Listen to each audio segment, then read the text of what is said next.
Assalamualaikum warahmatullahi wabarakatuh.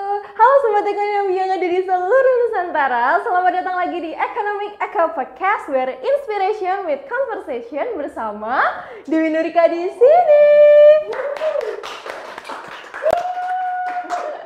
Hari ini ramai banget guys, karena hari ini kita akan kedatangan satu narasumber yang sangat spesial hari ini yang akan sharing sama kita terkait dengan keistimewaan di Fakultas Ekonomi, yaitu adanya berbagai macam kelompok studi. Dan langsung aja ini dia kita hadirkan narasumber kita hari ini dia Ibu Trisnia Widuri.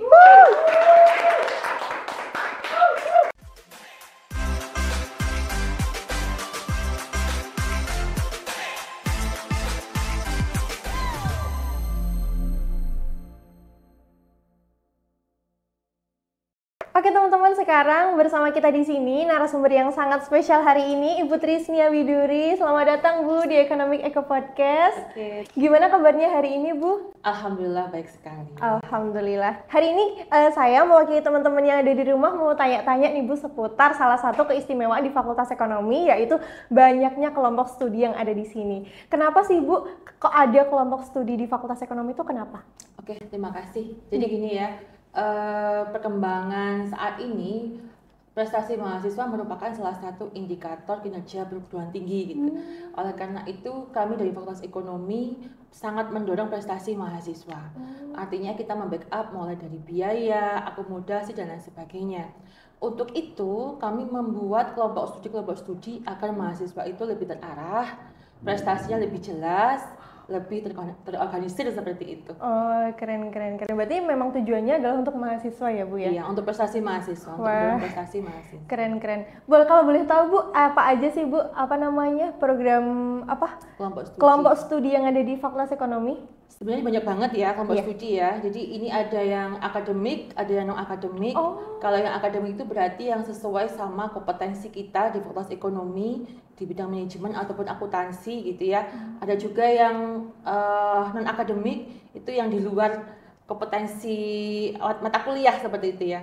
Jadi ada 9 kelompok studi, mulai dari GISBI, KSPM ya, kelompok studi pasar modal, itu yang paling lama ya berdiri mulai tahun 2017 kayaknya ya. Sejalan dengan berdirinya GISBI. Kayaknya Mbak Dewi juga ada pengalaman di situ ya? Iya Bu, ada.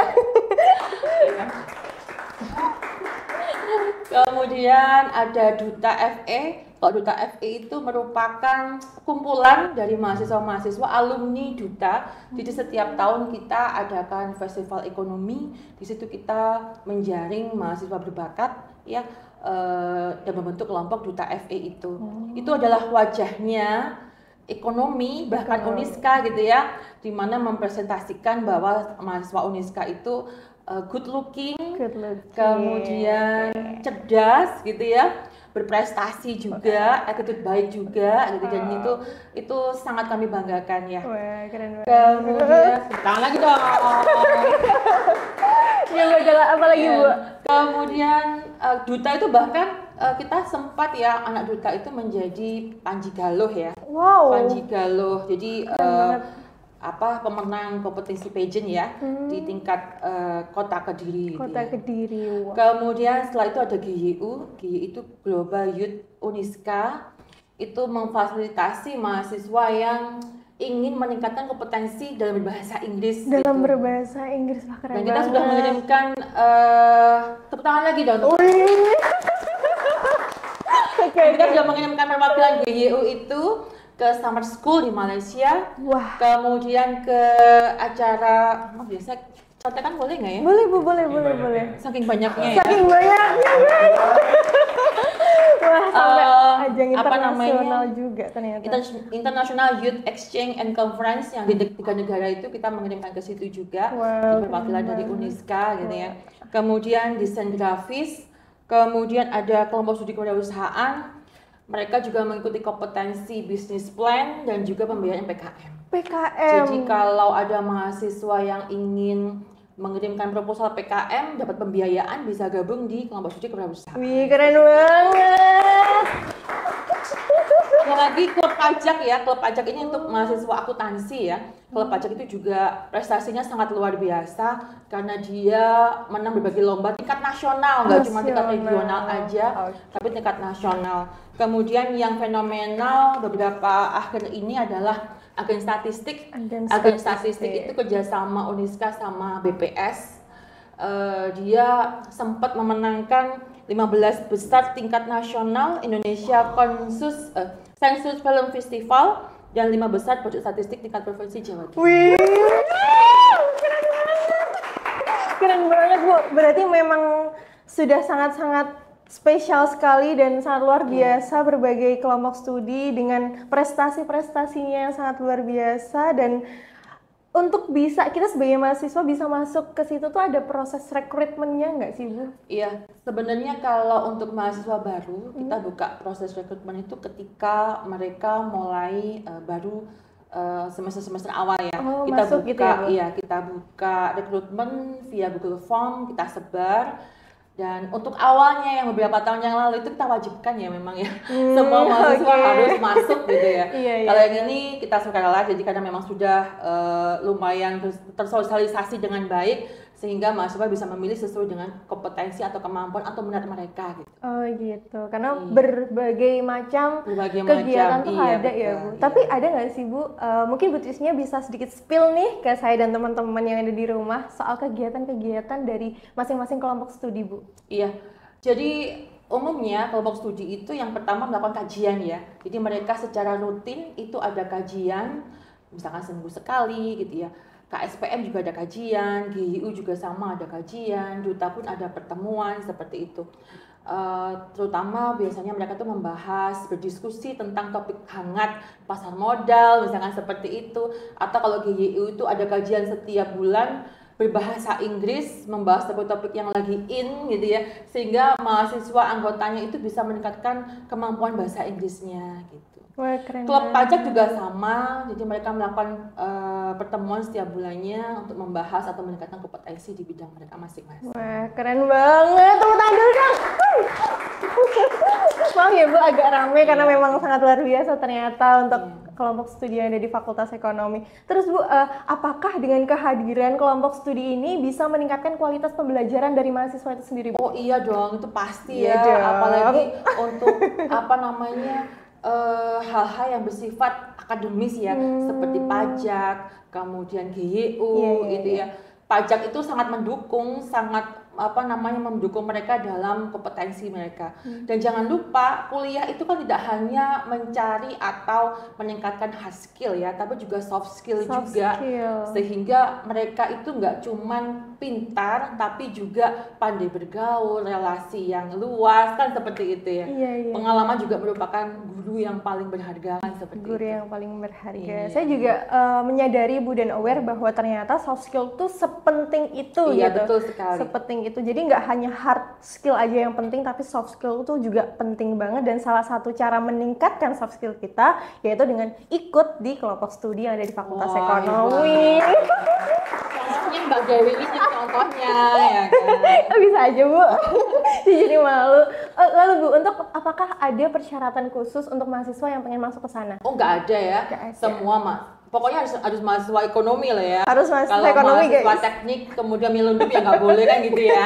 Jadi harus mahasiswa fakultas ekonomi seperti itu. Oke, berarti ini adanya kelompok studi ini bisa mensupport untuk kegiatan-kegiatan mahasiswa yang ada di Fakultas Ekonomi. Lalu Bu, apakah tadi saya juga sempat Bu Trisnya juga sempat spill ya Bu bahwa ternyata ada kerjasama antara Fakultas Ekonomi dengan pihak eksternal, salah satunya sekali. BPS. Selain itu ada lagi nggak sih Bu kerjasama dengan selain BPS? Iya pastinya KSPM ya, karena KSPM itu berdiri mengikuti kerjasama atau didirikannya GISBI ya, Galeri Investasi Bursa Efek Indonesia. Jadi dia adalah kerjasama antara Uniska dengan Bursa Efek Indonesia. Bursa Efek Indonesia. Ya, kemudian yang pasti agen statistik tadi itu kerjasama Uniska dengan BPS.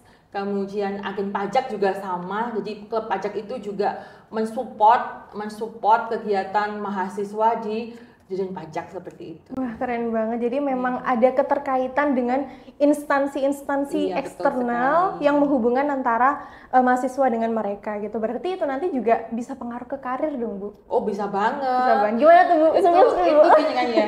Tadi sudah hard skill, kemudian soft skill, ditambah lagi dengan relasi. Itu adalah perpaduan yang sangat cocok. Jadi itu adalah perpaduan yang sangat perfect menurut saya.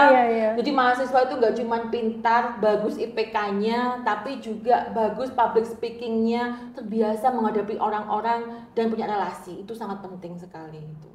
Jadi bisa menunjang karir ya? Sangat bisa menunjang karir karena adanya relasi tadi itu. Wah, ada apa ada kita? Oke, keren banget. Wah, mantap sekali. Lalu Bu, tadi kan kita sempat bahas soal soft skill. Nah, menurut Bu Trisnia, ini kan berarti kan ketika kita masuk ke kelompok studi ini, berarti kan itu bisa meningkatkan jiwa kepemimpinan kita. Iya.